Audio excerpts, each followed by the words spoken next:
Morning বন্ধুরা, সবাই কেমন আছো? আশা করি সবাই ভালো আছো আর আমিও খুব ভালো আছি। তো দেখো, এখন বাজে সকাল 8টা 10 মতো। তো আমি উঠলাম ঘুম থেকে আটটার দিকে। তো উঠে তারপরে ফ্রেশ হয়ে এই যে রেডি হয়ে নিয়েছি, এখন দোকানে যাব। ঠিক আছে, তো চলো বন্ধুরা, দোকানটা খুলে নেওয়া যাক। তো ওখান থেকেই ব্লগটাও স্টার্ট করলাম। তোমরা সাথে থাকো আর দেখতে থাকো, আশা করি আজকের ব্লগটি তোমাদের খুব ভালো লাগবে। আর আজকে তোমাদেরকে কালকে বললাম যে বন্ধুর বউয়ের সাধ আছে, তো তার জন্য নিমন্ত্রণ আছে, সেখানেও যাব। ঠিক আছে, তো চলো সাথে থাকো, আবার পরে আসছি। যেটুকু যা পারবো শেয়ার করার চেষ্টা করব। তো চলো আবার পরে আসছি। ঠিক আছে। তো দেখো বন্ধুরা, এখানে রান্না হচ্ছে হলো তোমার সাদা ভাত। তারপরে হচ্ছে হলো তোমার এখানে আছে হচ্ছে হলো তোমার এই যে মুসুরির ডাল করেছি পেঁয়াজ ফোড়ন দিয়ে। তারপরে এখানে আছে টমেটোর চাটনি।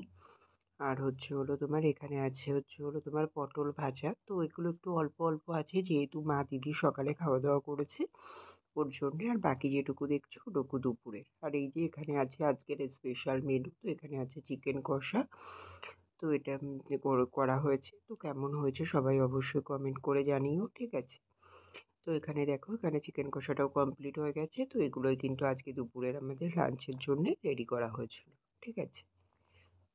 দেখো বন্ধুরা, এখন বাজে হচ্ছিল রাত 10টার মতো। তো অনেকক্ষণ বাদেই তোমাদের সামনে আসলাম। সেই সকালে তোমাদের সঙ্গে হচ্ছিল রান্না বান্না শেয়ার করেছিলাম। তো তারপরে আর আসা হয়নি। হচ্ছিল তোমার ওই রান্না বান্নাই শেয়ার করা হয়েছিল। তো রান্না বান্নাগুলো তো সব কমপ্লিট করে নিয়েছিলাম। কমপ্লিট করে নিয়ে তারপরে দোকানেই ছিলাম, দোকান বন্ধ করলাম হচ্ছিল তোমার 1:30টার দিকে। ও তার আগে সকালে খাওয়া দাওয়া করেছিলাম। হচ্ছিল তোমার বাবা যেহেতু চিকেন এনেছিল, চিকেন রান্না করেছিলাম। তো চিকেন আর ভাতটাই খাওয়া দাওয়া হয়েছিল। তো খাওয়া দাওয়া করে তারপরে হচ্ছিল ওই 11টার দিকে, সরি 1:30টার দিকে দোকান বন্ধ করলাম। দোকান বন্ধ করে ঘরে এসে তারপরে হচ্ছিল তোমার চান করলাম। চান করে হচ্ছিল ফোনের এত নেটওয়ার্কের সমস্যা হচ্ছিল, আমি ভিডিওটা আপলোডই দিতে পারিনি। সারাদিন আজকে ভিডিওও শ্যুট করতে পারিনি, এই যে ভিডিও আপলোড না দেওয়ার কারণে। তো সারাদিন আমি ফোনটা নিয়ে পড়েছিলাম, মানে এত টেনশন হচ্ছিল। মানে ভিডিওর টাইমটা তো পার হয়ে গেছিলো আর ভিডিওটা পোস্টও করতে পারছিলাম না। খুবই টেনশন হচ্ছিল, মানে কী করে পোস্ট করবো, কী করে পোস্ট হবে কিনা। তো অনেক টেনশনে আজকে সারাদিনটা আমার এভাবেই কেটে গেছে, একটুও ভিডিও করতে পারিনি। তো তার জন্য সেই দোকান থেকে এসে ভিডিও আপলোড মানে কমপ্লিট করছিলাম, এডিট করলাম কিছুটা। তো তারপরে তাড়াহুড়ো ছিল, বললাম বন্ধুর বউয়ের স্বাদ আছে। তো ওর জন্য দোকান থেকে ঘরে এসে খাওয়া এই যে হলো তোমার চান করলাম। চান করে পুজো দিয়ে ওই গিফটটা নিয়ে বন্ধুদের বাড়ি চলে গেলাম। তো বন্ধুদের বাড়ি গেছি তখন প্রায় 1:45 মতো বাজে। তো ওখান থেকে বন্ধুর বউকে শাড়িটা দিয়ে তারপরে হচ্ছিল তোমার ওই বন্ধুদের বাড়িতে তেমন একটা কেউ নেই। তো আমরা 5জন বন্ধুরা মিলেই সব দেওয়া থাওয়া করলাম। ওর শ্বশুর বাড়ি থেকে লোক এসেছিল।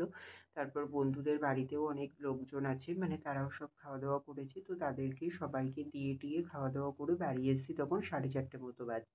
তো 4:30 মতন বাজে তখন বাড়ি আসলাম। তখনও এসে এডিট একটু বাকি ছিল, এডিট করছিলাম। করতে করতে তারপরে একটু রেস্ট নিয়ে হলো 5টা 15-র দিকে উঠে ফ্রেশ হয়ে রেডি হয়ে দোকানে চলে গেছিলাম। দোকানে গিয়ে তারপরেই ভিডিওটা আপলোড দিই।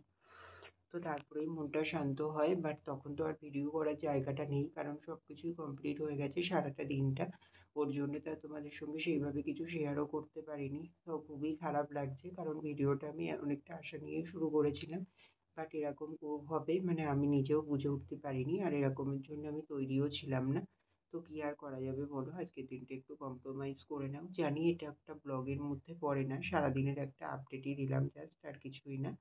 আর হ্যাঁ, বন্ধুদের বাড়িতে খাইয়েছিল হলো তোমার ভাত, মুড়ো ঘন্ট, হলো তোমার বেগুনি, আর তোমার পটল চিংড়ি, তারপর হলো রুই মাছ, আর হলো তোমার ওই চাটনি, পাঁপড়, পায়েস, রসগোল্লা, এগুলোই খাওয়া দাওয়া হয়েছিল। আর রান্না বান্না খুবই ভালো হয়েছিল সবই। আর হলো যে মানে বন্ধুর জামাইবাবুই রাঁধুনিও রান্না টান্না করে। তো ওদের বাড়িতেও ওই রান্না করেছিল, ওদের আশীর্বাদেও রান্না করেছিল ও।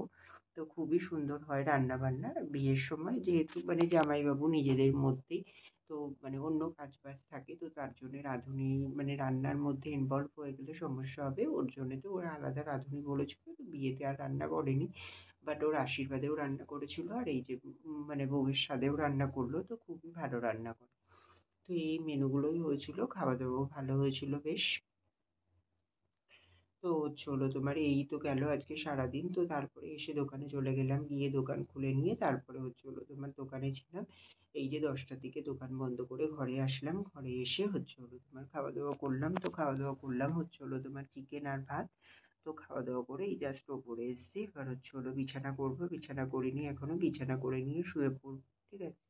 তো চলো বন্ধুরা, আজকের ভিডিওটা এটুকুই রাখছি, আর বেশি বড় করছি না। আবার দেখা হচ্ছে কাল সকালে একটি নতুন ব্লগের সঙ্গে। ততক্ষণের জন্য তোমরা সবাই খুব ভালো থেকো, সুস্থ থেকো, আর আমার ভিডিওটি যদি ভালো লেগে থাকে অবশ্যই লাইক কমেন্ট অ্যান্ড শেয়ার করে দিও। সাবস্ক্রাইব করতে ভুলো না কিন্তু। তো চলো বন্ধুরা, টাটা, গুড নাইট।